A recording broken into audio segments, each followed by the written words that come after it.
What we're going to be doing is we're going to be going through a self-massage routine, and we're going to start with breathing. So I'm going to teach you 5 different breaths, which were taught by a friend of mine from Thailand, a mentor of mine. The first one is belly breathing, which is good for digestion. What we want to do is we want to breathe from our diaphragm. So what we're going to do is, rather than breathing and expanding our chest, we're going to breathe and expand our stomach. So you want to inhale through your nose, allowing your stomach to expand. Exhale, allowing your stomach to retract. Why we're doing this is because our organs are loosely fit inside of us, they're not static. So as we're belly breathing, it's allowing those organs to move around inside of our body to adjust themselves. So it's a perfect thing to do after you eat, or within a couple hours after you eat, but it's also really good for relaxation. It brings you from your parasympathetic to your sympathetic nervous system. So breathing in, expanding the belly, you want to take, and my mentor used to say, make a 6-pack a keg. So you want to go from having your stomach tight to expanding your belly best you can, putting your hands over it, you can feel the expansion. And then as you breathe out, you want it to retract. So inhale, expanding the stomach, exhale, retracting the stomach. And once again, this one's really good for relaxation. A lot of times when you do this, you might start to salivate. And it's because when we go into that relaxed state, if we've been tense for a long period of time, your body starts to wine and dine, and then versus rest and relax, which also helps with digestion. Chest breathing, you want to breathe with your upper chest for this. This is also known as action breathing. The easiest way to do it is to put your hands behind your back. And as you breathe in, you want to expand your chest. As you exhale, you want to retract your chest. When we breathe in the upper part of our chest, it gets us more prepared for action. So if you're walking, you want to tighten your core while you're doing this. You tighten up your core, you breathe from your chest. If you're going to trip, you're more likely to be able to react to it. If we walk around with in a too relaxed of a state, we're not going to be able to respond as quickly to the things going on in our environment. Number 3 breathing is the sound breathing. Sound breathing helps to break up congestion in the chest and the throat. Also helps to kind of vibrate your organs inside. What you want to do is take a breath in and then go.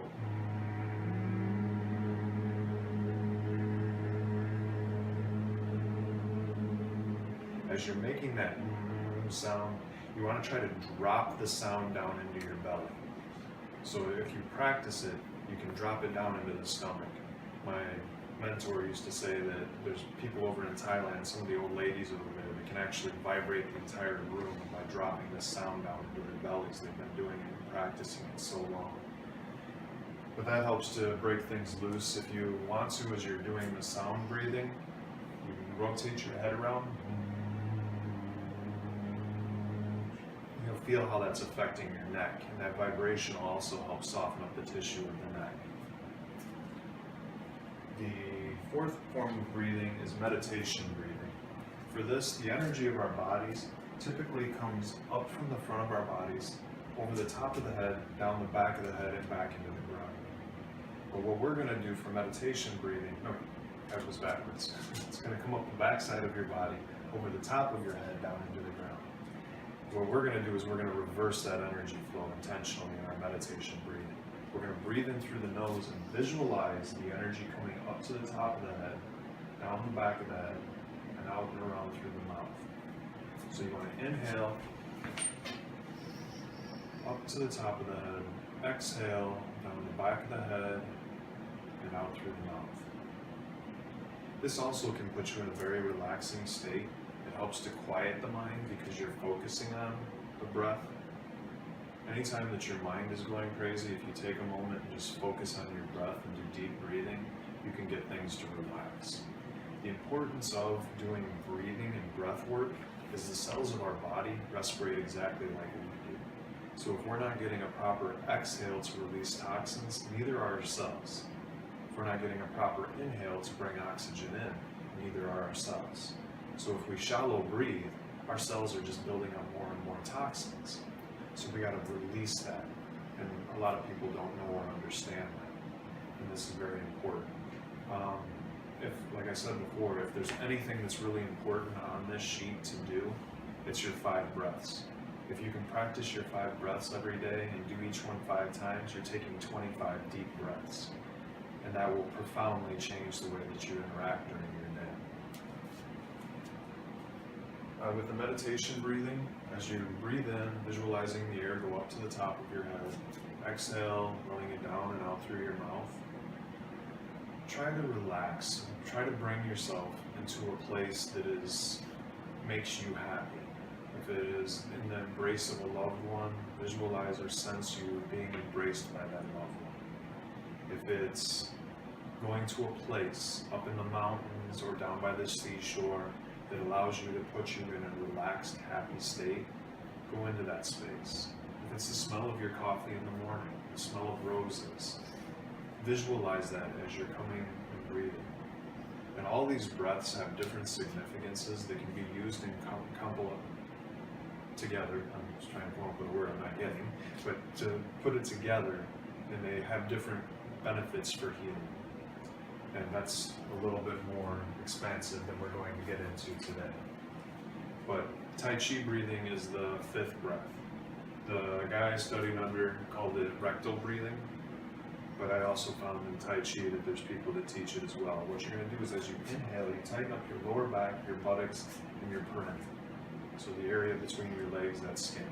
So you're getting the muscles in the, I can't remember what that area is called, the pelvic floor muscles to tighten up as well. So as you inhale, you want to tighten up all those muscles, and as you exhale, you want to relax them. And as you continue to do this, what it does is, if you believe in energy, it builds up that energy in the lower dantian is what I believe it is. You inhale, you tighten it all up, and then as you exhale, it's like a pump for your body. Then it allows that to push out into your body. And you can actually use this in a way for sending energy to specific areas of your body. But the important thing for this is it also exercising the muscles of your pelvic floor. So in the muscles for the pelvic floor, you can also, as you're breathing, pump it rather than follow the breath with it. So as you're inhaling,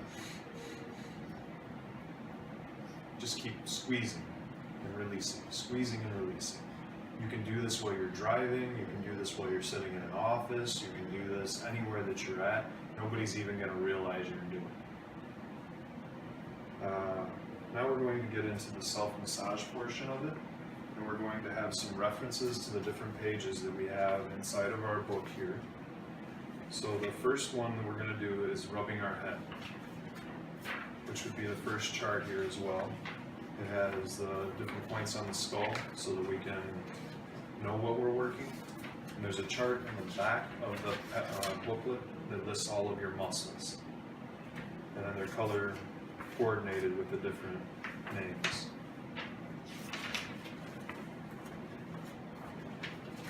So for now, we don't really need to know what we're influencing when we're doing the self-massage. If you start to just massage on your scalp, just rub, or you can scratch, or you can just follow your hairline if you don't want to mess up your hair, or whatever. If you find tender spots or spots that feel really good on your head, you can take and press on them, tug on the skin a little bit, and you might get some relief. And that's what we're looking for, is these little tender spots. Or you can just go ahead and rub the scalp. You don't have to be able to feel what's going on in the scalp.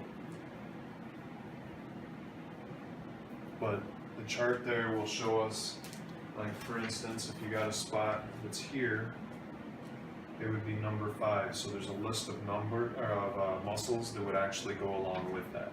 And that'll give you kind of an idea of what you're dealing with just to start off.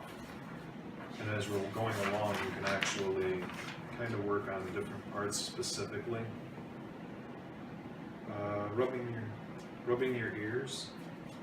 So just like rubbing your head, you want to come in, you can just rub on your ears. The second page, the next one after the one with the head points, shows you what's going on with your ears and some reflex points connected to the ears.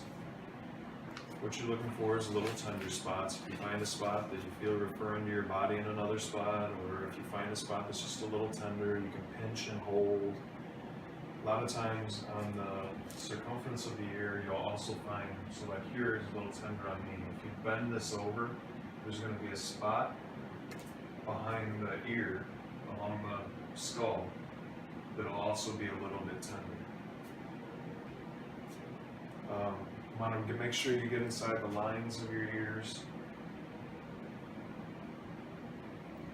Just kind of get the whole of your ears, and then you're going to take and pull on your ears. You're going to pull them out a little bit from all different angles. We have little muscles that line the sides of our ears that this helps to stretch with. And you want to get a good pop in your ear, so you can take a couple different ways. You can just kind of pump your fingers in the hole of your ear, or you can take the little tab and press that in, or just bend your ears over and create a little pressure that way. And then you want to take and grab a hold of your nose and then gently blow into your ears. Don't blow real hard, you can actually rupture your eardrums, so we don't need that. Rubbing your hands together. You want to rub your hands together until they get hot. And you're going to place them over your eyes. And then place them over top of your eyes so that you can feel the heat of the hands. And you want to, just with your eyes, you're going to look up, look to the right, look down, and then look left. And then you're going to repeat that. So you want to rub your hands again,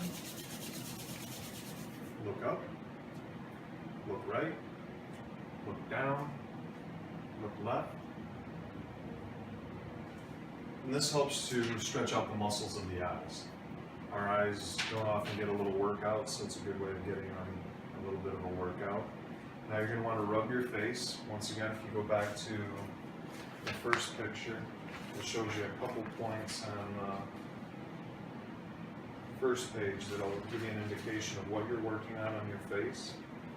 And then the second page has one for your gums. So you want to just kind of rub on your face a little bit. And anywhere that you find, once again, it's a little tender, you can give it a little bit of attention.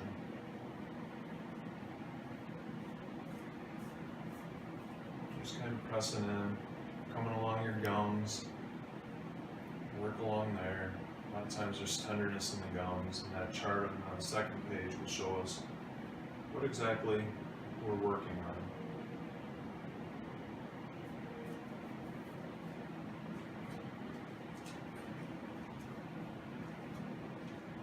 Then we're going to rub with our tongue the inside of our gums and the outside of our gums. And this helps to stimulate the saliva glands.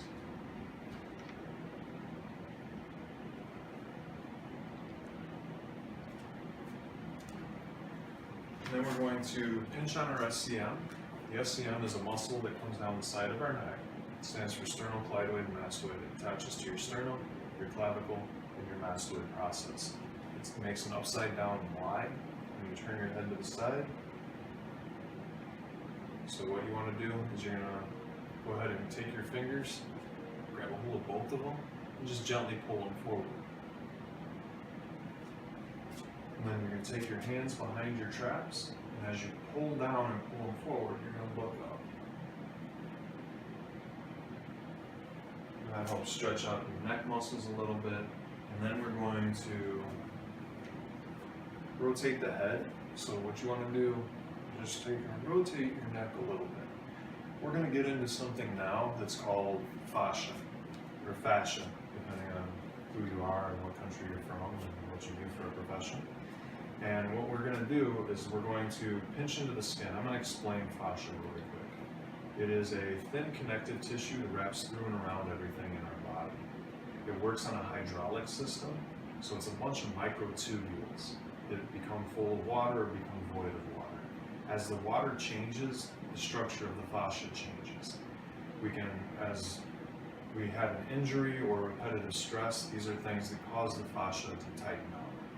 How fascia works is it anchors itself in the bone all the time, and it wraps through and around everything in our body, and when there's trauma to the body, which repetitive stress would also be trauma, it clings to the underside of the skin, and it's a way of protecting the body. But sometimes it doesn't let go. A lot of times it doesn't let go, because because we're doing the same thing every day, or we've had a serious injury and the brain is telling it to keep tight, or whatever it is. So what we can do is we can work it in two different ways.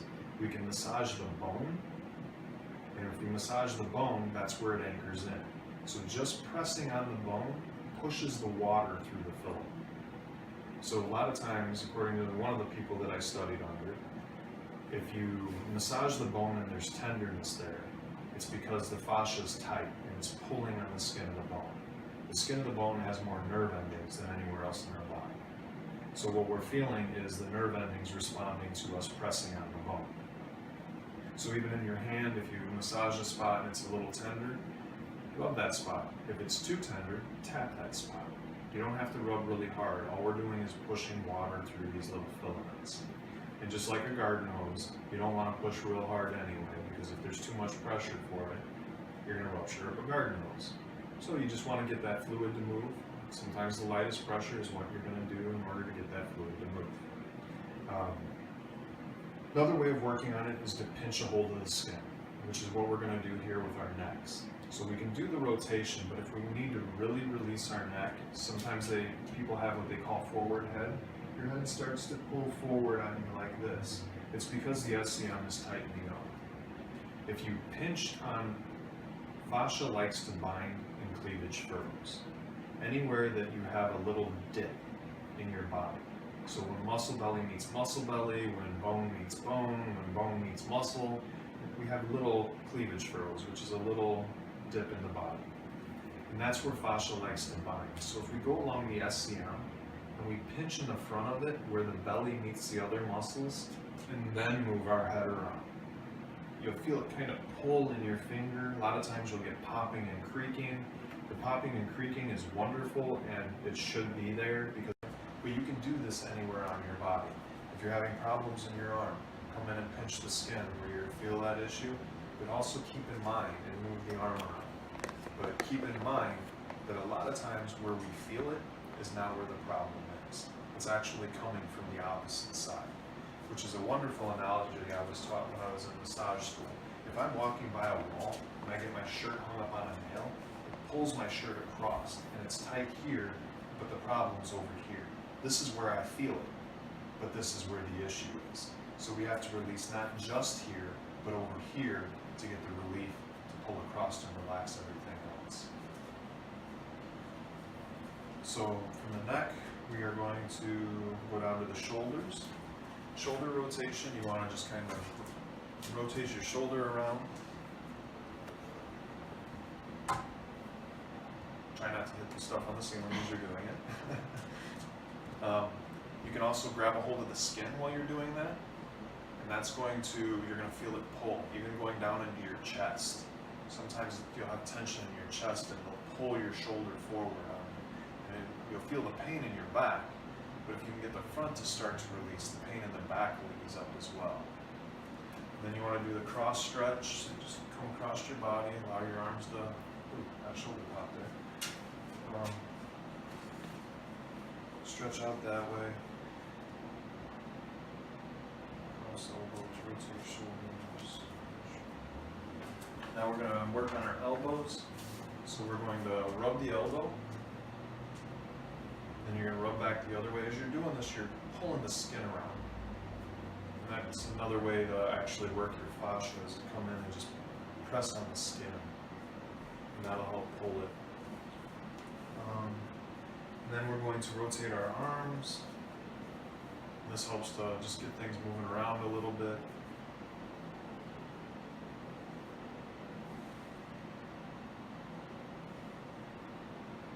Rotate our wrists. Just kind of move them around in all different directions, which also gets into a fascia release as well. If you grab a hold of your wrist, pull down on the skin, and make a fist with your thumb on the inside, and just rotate your wrist around, you're going to find areas that can be a little bit uncomfortable. And you're going to feel the skin pulling as you're doing that. You want to try to get an exaggerated, if you can, movement, but if you're finding pain or discomfort as you're doing any of these things, the most important thing is to listen to your body. So be kind to your body. Exactly, if you need to kiss it, make it go away. Open your hand nice and wide. Move your wrist around as well, and then wave your hand back and forth, left and right, just to get as many different movements as you can think of. And even moving your fingers as you do it will pull differently, because the muscles of our forearms actually affect our fingers as well. So, after we work on our wrists a little bit, you also want to rub your hands. So anywhere that you find in your hand that's tender, you can just press on it, hold it, do little circles, little back and forth motion, whatever it takes, just to kind of loosen things up, relax things. Once again, as we're finding tender spots in our bones, that's fascial related more than likely. So you can just rub on that area a little bit. It doesn't even need a lot of pressure. And it's going to push water through those filaments, which is going to allow the matrix of the fascia to change shape. We're also going to want to bend our fingers over. So we're going to take our finger and we're going to bring the tip of it to the finger. And you're going to want to walk your fingers, all of them, and try to do that. Like, for instance, this finger on me doesn't want to go all the way over. So as it doesn't go all the way over, you listen to your body and don't make it go all the way over. Every time that you do this, you're going to get a little bit more stretch out of it. You want to get all your fingers doing that, and then we're going to do some other bending. You want to take your finger, and you're coming to the first knuckle there and just bending it over, trying to touch the finger to the palm. You want to go all the way across your fingers and do that. You want the bend to be in the joint next to your finger in your hand. And then we're going to go back the opposite direction. How we're going to do that is we want to slide our two fingers from our opposite side hand in so that it's just below the knuckle here. And then you're going to take your thumb and press underneath, because we want to stabilize this so that we're not bending it in this knuckle here. We want the bend to occur next to the hand. So you want to come up and under, like so. You want to take your thumb and press your thumb up underneath here, like this. Oh. That? Yeah, there you go. And why you're doing this is because you're going to bring your finger back, but you don't want the pressure to be in the knuckle in your finger, because you don't want that to bend backwards. It's not the way it's supposed to bend. So you want to go ahead and walk all your fingers doing that. And it's easier if you do it on a table. If you were to come in and do it like that. Does that make sense? Make sure you come in with your thumb underneath. So this is how your one hand's going to look. Your finger will slide right in there. Bring your thumb this way. Your finger in here, and support your finger as you bring it up. Oh, okay. Do you feel how it forces it to Yeah. be? You don't want that tension to be in the upper part of the finger.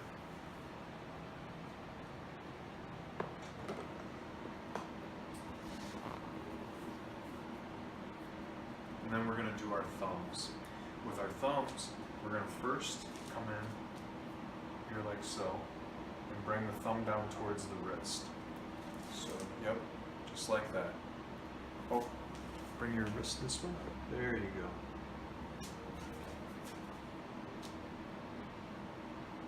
Sorry, I should ask. Is it okay that I touch you? Okay. And then. Or is that down? Right. But usually you're pretty straightforward, so. And then Now there's some people I'm like, thank you. I understand. Then you want to come back the other way. So you're going to bring your hand back and pull down on the thumb. So start by going this way, and then finish by going back this way. And sometimes your thumbs will even pop. And that's just to stretch out the thumb joint a little bit. Now we're going to thump our chest. So this is a thymus thumb. And your thymus is right here. So you want to come in and just tap on it a little bit. But you can also work your way down your chest, across your chest. This is a way, if you have congestion, it will break up congestion as your congestion is starting to loosen up as well. rubbing our ribs. So between our ribs, if we go to page 3 of our charts, there's all kinds of different muscles that can be affected along our rib cage. There's little black dots that'll show you where those are.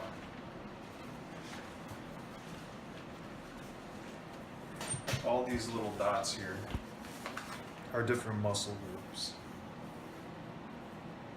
The ones on the back are a little hard to get to on yourself. That's a little more advanced stuff for if you're working with somebody.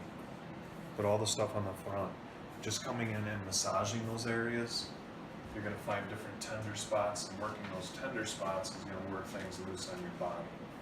So you can come into the rib cage, rub on them a little bit, come underneath your ribs, rub on your ribs to the sides, coming under, rubbing the ends of them.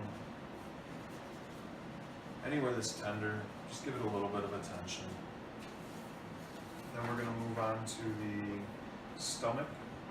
So you want to take and press in at the top of your stomach. Just kind of work your way around in a clockwise fashion around your navel. Your digestive tract runs up, over, and down with your large intestine. So we're trying to keep the rotation as we're massaging our stomach in the same direction as our intestines run. According to the guy that I studied under, he said if you run it back the other way, you can actually induce vomiting. So You said what? he said you can induce vomiting Oh, yeah. if you run it in the reverse of our digestive tract. So he said if you're out late and you're having a lot of drinks and you need to get rid of some of that, you massage your stomach backwards and it'll come back up for you. So rub your hips. So there's this point on the 3rd page that talks about this one. If you rub the point right here on your pelvis, it'll be really tender on most people. You'll find that nice tender spot and it releases your glutes, maximus medius, your piriformis, which is what causes sciatica in a lot of people, and the muscle down the side of your leg called peroneus, which the muscle chart in the back, the little colorful chart, will show you where all those muscles are. Rotate your hips. So you want to visualize yourself in a barrel, like a 5-gallon drum, or 50-gallon drum, I guess would be better. So you want to just kind of rotate your hips around. For the most part, you're keeping your back straight. Some people like to get into it like this. I don't feel it works the same way as if you can keep your hips pretty stable and move them. I feel the stretch a little bit better this way. So it's more in the hips, not in the back.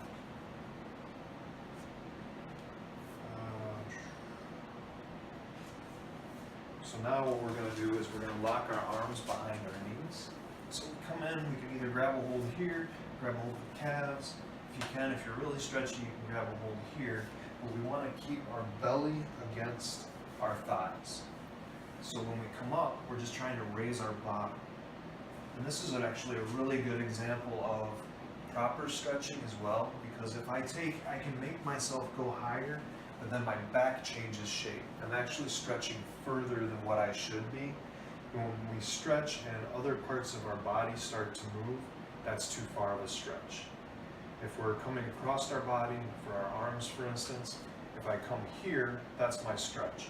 But I can make it go like this, but I have to start turning my torso, and that's not appropriate stretching. If we come to our limit and we breathe, going back to the breath, we get a nice exhale. At the end of our exhale, we can add a little more to the stretch. Inhale, exhale, you can add a little more to the stretch. And that's how we can work with the fascia and not get the fascia to tighten up. If we jump right into it and we force ourselves into a stretch, it causes the fascia to tighten up.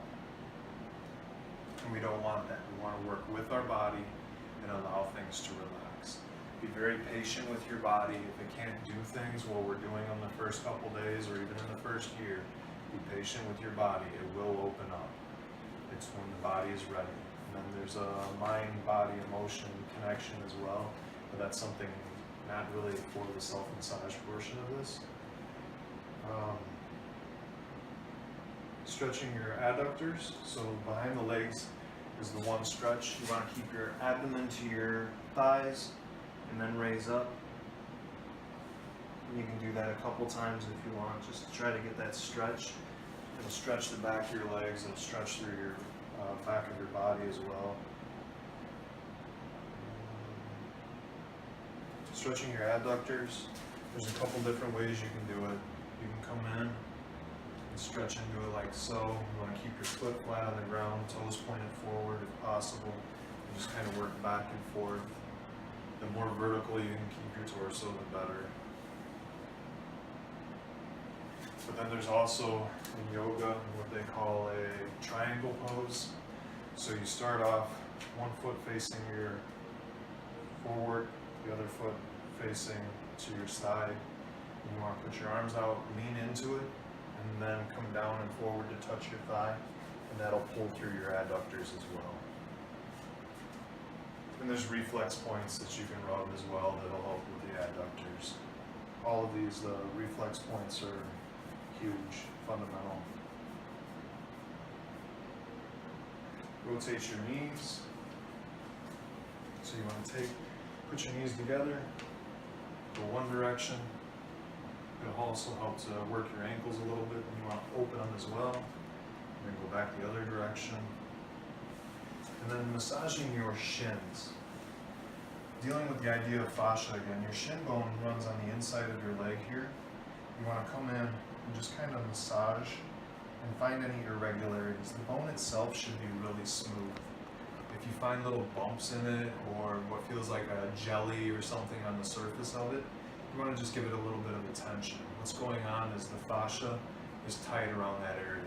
Your shin can affect your entire body. The closer up to the top you go, the closer to the top of your body you are. The further down you go, the closer to the bottom of the body, where the foot you are.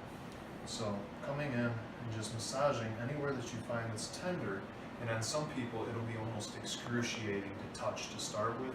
If that's the case anywhere on it, just tap the skin. Once again, all we're doing is pushing water through filament. So if all you can do is tap, you're still affecting it. If you sit there and you just tap it all day long or whatever it is, it'll start to loosen up. And then you want to rotate your ankles. So there's a couple different ways you can do it. You can do it with your toes down or bent back in the opposite direction. And then we're going to do the same thing with our toes that we did with our fingers. So we're going to take the finger and lift the toe and bend it over just like we did the fingers, all the way across, get all them to stretch. Then you're going to want to bend your toes backward, and you want to bend your toes forward. And that'll get your feet to start opening up a little bit. And then you can also tap on the bottom of the foot, will help to stimulate the blood flow down there. And this actually feels really wonderful. And also tapping your heels on the ground. That'll stimulate some things in your body as well. And now that we've started tapping, we're going to do something to stimulate the lymphatic system as well. So we're going to start with our back. Just a gentle tapping, coming down into the buttocks, down the side of the legs, on the inside of the legs, coming up. And you want to spend a little bit of extra time on the groin. We have more lymph nodes down here, especially for men. Men have more lymph nodes in their groin, women have it more in their armpit. So coming up, tapping here, will help to stimulate that lymph. You don't need to bang real hard or anything, just to kind of get things moving. And you want to come under your arm, down your arm, over your arm, just kind of tap it everywhere in here to get things to start moving for you. And as we're wrapping up, we're going to swing just to get some more movement in our body, side to side. And you can do a little different with the swing. If you allow your arms to go loose and come around, you have an acupressure point here that you can stimulate where your hand will hit you. And when it comes across the top, there's one in your shoulder as well. So just letting your arms move like that. You can do it that way, keep them out. The important thing is just getting the body to move. And the guy that I studied under in Illinois from Thailand used to always say, if you swing horizontal, you want to swing vertical. So you're going to start with your arms up in the air, and you're going to drop them down. As you drop them down, you want to pop up. which is a little bit tricky at first for most people, because we think arms are going up, we should go up. But the arms coming down allows us to pop up a little bit, and that gets everything to bounce. And bouncing is actually really good for our body as well. So even if you just let your body go loose, things are moving around, start to loosen up for us. And it's actually good. So I will leave you guys with this. So inhale, you can bring your hands up, touch your hands, exhale, bringing them down into center. It's a way of playing with your breath and the energy of your body. Your left is your mind, your right is your body. Inhale, bringing it up, putting your mind and body together, and bringing it down into your center. And thank you for coming today. Is there any questions that you have that I can share with you? Any specific issues or anything? Because this routine can be used not only as a routine, but as breaking it apart to work on your arm, focusing on the shoulder or neck, or whatever it is you want to accomplish.